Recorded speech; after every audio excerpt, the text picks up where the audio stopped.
5 రాష్ట్రాల ఎన్నికలు అయిన వెంటనే ఈరోజు ఈ గ్యాస్ ధరలను పెంచడం రేపు డీజిల్ పెట్రోల్ ధరలు పెంచాలని చెప్పి మరి ఆయిల్ కంపెనీలు ఆల్రెడీ ప్రభుత్వానికి నివేదిక చేసిన రేపో మాపో డీజిల్ పెట్రోల్ ధరలు కూడా పెంచబోతా ఉన్నారు.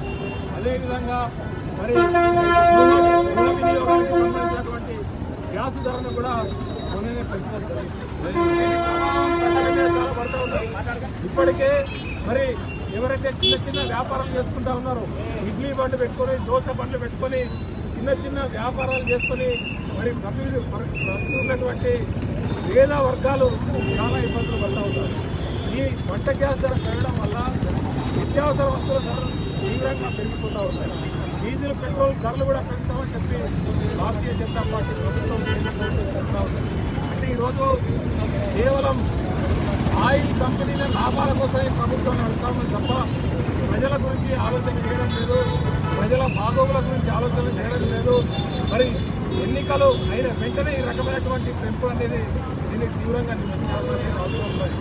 భారతీయ జనతా పార్టీ పరిస్థితి ఓడ దాగటం దాకా ఓడ మల్లన్న, ఓడ దాటిన తర్వాత ఓడ మల్లన్న అనేటువంటి చందంగా మరి ఓట్లు వేయించుకొని పశ్చిమ బంగాల్లో అధికారంలోకి వచ్చిండు, అస్సాంలో అధికారంలోకి వచ్చిండు, పాండిచేరిలో అధికారంలోకి వచ్చిండు. వెంటనే మరి ప్రజల నటించేటువంటి పద్ధతి లోపల ఈ రకంగా ధరలు పెంచేటువంటిది భారతీయ జనతా పార్టీ చూస్తూ ఉన్నది. ఇప్పటికైనా మీ ద్వారా ప్రజలకు విజ్ఞప్తి చేస్తూ ఉన్నాం. భారతీయ జనతా పార్టీ కేవలం పెట్టుబడిదారు వర్గాల పార్టీ, ఏ రోజు కూడా పేదల కోసం ఆలోచించేటువంటి పార్టీ భారతీయ జనతా పార్టీ కాదు.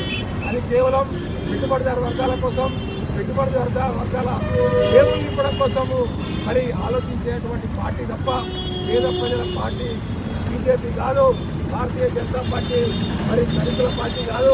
భారతీయ జనతా పార్టీ వర్గాల పార్టీ కాదు. కేవలం వ్యాపారస్తుల పార్టీ భారతీయ జనతా పార్టీ. అలాంటి పార్టీకి ప్రజలు ఆలోచించాలని చెప్పి